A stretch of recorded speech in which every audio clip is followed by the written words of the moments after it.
आत्ताच मी संतोषजी देशमुख ह्यांच्या पीडित परिवाराला भेट घेतली आणि त्या परिवाराचा कडनं जाणून घेतलं नेमका काय प्रकार झालेला आहे.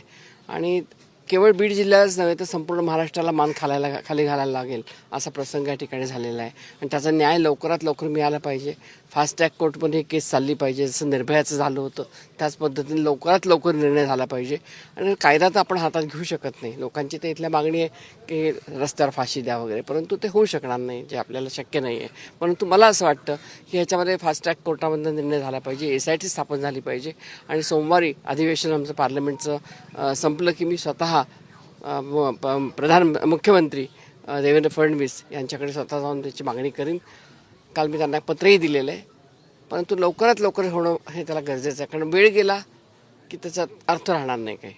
पोलिसांवरती आरोप होतोय की त्यांनी विलंब केला आणि यामुळेच सरपंचाची हत्या झाली, कारण अपहरणाची घटना तात्काळ पोलिसांना कळवण्यात आली होती. आम्हाला त्यांनी आत्ता बोलले, मला त्यांच्या परिवाराने सांगितलं. मी त्याची माहिती घेते, कारण मी आत्ता SP साहेबांना बोलले.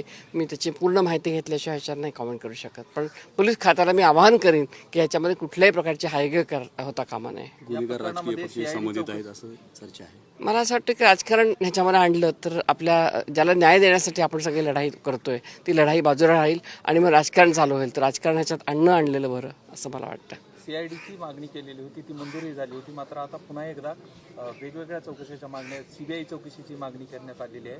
तुम्ही परिवाराशी बोललात, काय त्यांचं म्हणणं काय? परिवाराचं म्हणणं आहे की आम्हाला फक्त न्याय हवा.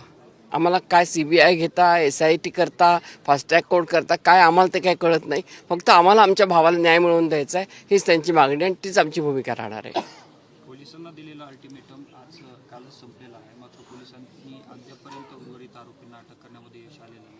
या संदर्भात काय? पोलिसांशी मी आत्ता बोलले, त्यातल्या 3 आरोपींना ते म्हणाले आम्ही अटक केलेली आहे, बाकीच्यांचा आमचा शोध चालू आहे असं ते म्हणतात. त्यामुळे आम्ही त्याच्या पाठपुरावा करण्यापलीकडे आपल्या कोणाच्या हातात काही नाही आहे.